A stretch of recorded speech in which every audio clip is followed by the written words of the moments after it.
ರಾಜ್ಯದಲ್ಲಿ ಜಾತಿ ಗಣತಿಯ ಸಮರ ದಿನದಿಂದ ದಿನಕ್ಕೆ ಜೋರಾಗ್ತಾ ಇದೆ. ಈ ಬೆನ್ನಲ್ಲೇ ಇವತ್ತಿನ ಕ್ಯಾಬಿನೆಟ್ ಮೀಟಿಂಗ್ ಎಲ್ಲರ ಕುತೂಹಲವನ್ನ ಕೆರಳಿಸ್ತಾ ಇದೆ. ಜಾತಿ ಗಣತಿ ಮರು ಸಮೀಕ್ಷೆಗೆ 5 ಸಚಿವರಿಂದ ದೊಡ್ಡ ಮಟ್ಟದ ಒತ್ತಡ ಕೇಳಿ ಬರ್ತಾ ಇದೆ.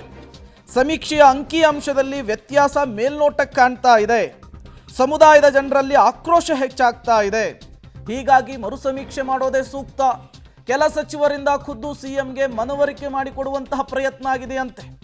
5 ಪ್ರಬಲ ಸಚಿವರಿಂದಲೇ ಮರು ಸಮೀಕ್ಷೆ ಸೂಕ್ತ ಎಂಬಂತಹ ಅಭಿಪ್ರಾಯಗಳು ಕೇಳಿ ಬರ್ತಾ ಇದೆಯಂತೆ. ಸಂಪುಟ ವಿಶೇಷ ಸಭೆಯಲ್ಲಿ ಈ 5 ಪ್ರಬಲ ಸಚಿವರು ಇದೇ ವಿಚಾರವನ್ನು ಇಟ್ಕೊಂಡು ಪ್ರಸ್ತಾಪಿಸ್ತಾರೆ. ಈ 5 ಪ್ರಬಲ ಸಚಿವರ ಈ ವಿಚಾರದ ಪ್ರಸ್ತಾಪಕ್ಕೆ ಉಳಿದ ಸಮುದಾಯದ ಸಚಿವರ ಆಕ್ಷೇಪ ಹೇಗಿರುತ್ತೆ, ಏನೆಲ್ಲ ಚರ್ಚೆಗಳಾಗುತ್ತೆ, ಅದು ಈಗಿರುವಂತಹ ಕುತೂಹಲ. ಈಗಾಗಲೇ ಜಾತಿ ಗಣತಿಯ ವಿಚಾರಕ್ಕೆ ದೊಡ್ಡ ಮಟ್ಟದ ಜಟಾಪಟಿ ಹೊರಗಡೆ ಆಗ್ತಾ ಇರುವಂಥದ್ದು. ಸಮುದಾಯವಾರು ನಾಯಕರುಗಳು, ಸ್ವಾಮೀಜಿಗಳು ಮುನ್ನೆಲೆಗೆ ಬಂದು ತಮ್ಮ ಆಕ್ರೋಶದ ನುಡಿಗಳನ್ನು ವ್ಯಕ್ತಪಡಿಸ್ತಾ ಇದ್ದಾರೆ. ಈ ಬೆನ್ನಲ್ಲೇ ಇವತ್ತಿನ ಕ್ಯಾಬಿನೆಟ್ ಮೀಟಿಂಗ್, ಸಂಜೆ 4 ಗಂಟೆಗೆ ನಡೀತಾ ಇರುವಂತಹ ಕ್ಯಾಬಿನೆಟ್ ಮೀಟಿಂಗ್ ತುಂಬ ಕುತೂಹಲ ಕಾರಣವಾಗ್ತಾ ಇದೆ. ಏನೆಲ್ಲ ಬೆಳವಣಿಗೆಗಳಾಗುತ್ತೆ ಅನ್ನುವಂತಹ ಕುತೂಹಲ ಸಹಜವಾಗಿಯೇ ಮುನ್ನೆಲೆಗೆ ಬರ್ತಾ ಇದೆ. ಜಾತಿ ಗಣತಿಯ ವರದಿ ಈಗ ಸಾಕಷ್ಟು ಚರ್ಚೆಗೆ ಗ್ರಾಸವಾಗ್ತಾ ಇದೆ. ಈ ಬೆನ್ನಲ್ಲೇ ಕೆಲವೇ ಕ್ಷಣಗಳಲ್ಲಿ ಕ್ಯಾಬಿನೆಟ್ ಮೀಟಿಂಗ್ ಆರಂಭವಾಗಲಿಕ್ಕಿದೆ. ಅದಕ್ಕೂ ಮೊದಲು ಮುಸ್ಲಿಂ ಉಪಜಾತಿಗಳ ಪ್ರತ್ಯೇಕ ಶೀಟ್ ರಿಲೀಸ್ ಆಗಿರುವಂಥದ್ದು.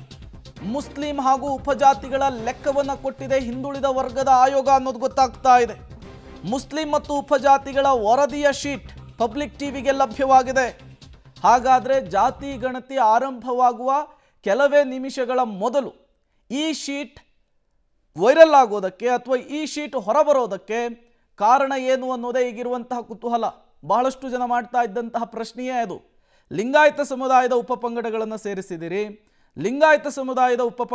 ಸೇರಿಸಿದಿರಿ, ಆದರೆ ಮುಸ್ಲಿಂ ಸಮುದಾಯದ ವಿಚಾರದಲ್ಲಿ ಉಪಪಂಗಡಗಳನ್ನು ಯಾಕೆ ನೀವು ಸೇರಿಸಿಲ್ಲ, ಯಾಕೆ ಅಲ್ಲಿ ಡಿವೈಡ್ ಮಾಡುವಂತಹ ಕೆಲಸ ಆಗಿಲ್ಲ ಅಂಥೇಳಿ ಪ್ರಶ್ನೆ ಮಾಡ್ತಾ ಇದ್ರು.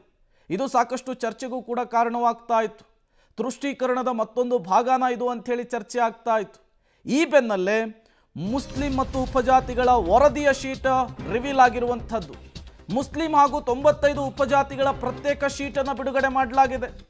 ಮುಸ್ಲಿಂ ಜನಸಂಖ್ಯೆಯ ಲೆಕ್ಕದಲ್ಲೂ ಕೂಡ ಡಿಫರೆನ್ಸ್ ಕಂಡು ಬರ್ತಾ ಇದೆ. ಮುಸ್ಲಿಂ ಮತ್ತು ಉಪಜಾತಿಗಳ ಶೀಟ್ನಲ್ಲಿ ಒಟ್ಟಾರೆ ಸಂಖ್ಯೆ 76,99,425 ತೋರಿಸಿದ್ರೆ 2B ಮುಸ್ಲಿಂ ವರ್ಗೀಕರಣದಲ್ಲಿ 75,25,880 ತೋರಿಸ್ತಾ ಇದೆ. ಹಾಗಾದರೆ ಆಯೋಗದ ಯಾವ ಲೆಕ್ಕ ಸರಿ ಅನ್ನೋದು ಈಗಿರುವಂತಹ ಪ್ರಶ್ನೆ. ಯಾವ ಶೀಟ್ ಆಯೋಗವನ್ನು ಕೊಟ್ಟಿದೆ ವರದಿ ಅನ್ನುವಂತಹ ಪ್ರಶ್ನೆ ಕೂಡ ಮುನ್ನೆಲೆಗೆ ಬರ್ತಾ ಇದೆ. ಹಾಗಾದರೆ ಮುಸ್ಲಿಂ ಮತ್ತು ಉಪಜಾತಿಗಳ ಲೆಕ್ಕ ಏನು ನೋಡ್ತಾ ಹೋಗೋಣ. ಮುಸ್ಲಿಂ ಜನಸಂಖ್ಯೆ 59,51,038 ಇದೆ ಅಂಥೇಳಿ ಈಗ ರಿವೀಲ್ ಆಗಿರುವಂತಹ ಈ ಶೀಟ್ ಹೇಳ್ತಾ ಇರುವಂಥದ್ದು. ಬಟ್ ಈ ಹಿಂದಿನ ಲೆಕ್ಕ ಏನು ಹೇಳ್ತಾ ಇತ್ತು, 76,99,425 ಜನ ಇದ್ದಾರೆ ಮುಸ್ಲಿಂ ಸಮುದಾಯದಲ್ಲಿ ಅನ್ನುವಂತಹ ಅಂಕಿಅಂಶವನ್ನು ಕೊಡ್ತಾ ಇತ್ತು. ಹಾಗಾದರೆ ಉಪಜಾತಿಗಳಲ್ಲಿರುವಂತಹ ಸಂಖ್ಯೆ ಎಷ್ಟು ಜಾತಿವಾರು ನೋಡ್ತಾ ಹೋಗೋಣ. ಶೇಖ್ ಮುಸ್ಲಿಂ 5,50,345 ಜನರಿದ್ದಾರೆ ಅಂಥೇಳಿ ಈಗ ಪಬ್ಲಿಕ್ ಟಿವಿಗೆ ಸಿಕ್ಕಿರುವಂತಹ ಲಿಸ್ಟ್ ಹೇಳ್ತಾ ಇರುವಂಥದ್ದು. ಅದರಲ್ಲಿ ಸುನ್ನಿ ಮುಸ್ಲಿಮರು 3,49,458 ಜನರಿದ್ದಾರೆ. ಅದರ ಜೊತೆಗೇನೆ ಸಯ್ಯದ್ ಮುಸ್ಲಿಮರು 1,78,541 ಜನ ರಾಜ್ಯದಲ್ಲಿದ್ದಾರೆ ಎನ್ನುವಂತಹ ಅಂಕಿಅಂಶವನ್ನು ಡೇಟಾವನ್ನು ನಿಮ್ಮ ಮುಂದೆ ಇಟ್ಟಿದ್ದಾರೆ. ಇನ್ನು ಪಿಂಜಾರ ಇವರು 1,11,805 ಜನರಿದ್ದಾರೆ ರಾಜ್ಯದಲ್ಲಿ ಅಂಥೇಳಿ. ಪಠಾಣ್ ಮುಸ್ಲಿಮರು 66,199 ಜನರಿದ್ದಾರೆ ಅಂತ. ಪಿಂಜಾರ ಮುಸ್ಲಿಮರು 47,330 ಜನರಿದ್ದಾರೆ ಅಂತ. ಮುಲ್ಲಾ ಮುಸ್ಲಿಮರು ರಾಜ್ಯದಲ್ಲಿ 43,920 ಜನರಿದ್ದಾರೆ ಅಂತ. ಜೊತೆಗೆ ಮೆಹದಾವಿಯಾ ಮುಸ್ಲಿಮರು ರಾಜ್ಯದಲ್ಲಿ 41,687 ಜನರಿದ್ದಾರೆ ಅಂತ. ಬ್ಯಾರಿ ಮುಸ್ಲಿಮರು 32,650 ಜನರಿದ್ದಾರೆ. ನದಾಫ್ ಮುಸ್ಲಿಮರು 29,726 ಜನರು ರಾಜ್ಯದಲ್ಲಿದ್ದಾರೆ ಅಂಥೇಳಿ.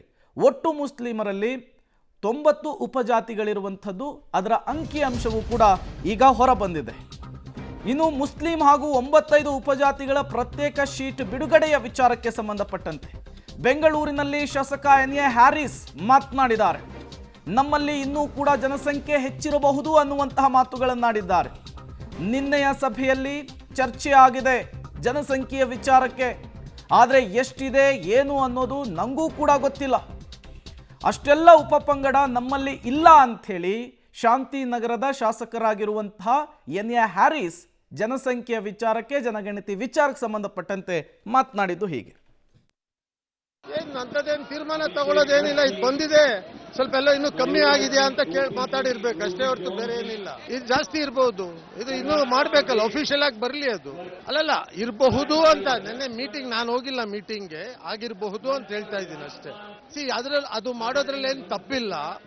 ಜನಗಣತಿ ಪ್ರಕಾರ, ಜಾತಿ ಪ್ರಕಾರ ಮಾಡಿದ್ರೆ ಎಲ್ಲಾ ಜಾತಿದು ಗೊತ್ತಾಗುತ್ತಲ್ವಾ. ಬರೀ ಕೇವಲ ಒಂದ್ ಜಾತಿ ಅಲ್ವಲ್ಲ ಅದ್ರಲ್ಲಿ ಗೊತ್ತಾಗ್ತಾ ಇರೋದು. ಎಲ್ಲ ಜಾತಿ, ಧರ್ಮ, ವರ್ಗದ ಎಲ್ಲರದ್ದು ಬರುತ್ತೆ. ಒಳ್ಳೆ ತಾನೇ ಅದು. ಯಾವ್ದಾವ್ದನ್ನ ಸೇರಿಸಬಹುದು ಅದನ್ನೆಲ್ಲ ಸೇರಿಸಿದ್ದಾರೆ. ಯಾವ್ದನ್ನೆಲ್ಲ ಬಿಡಬೇಕು, ಬೇರೆ ಬೇರೆ ತಗೋಬೇಕು, ಅವರು ಯಾವ ಜಾತಿ ಧರ್ಮ ಕೇಳಿದ್ದಾರೆ ಅದನ್ನ ಆತರ ಮಾಡಿದ್ದಾರೆ ಅಷ್ಟೇ. ಅದನ್ನ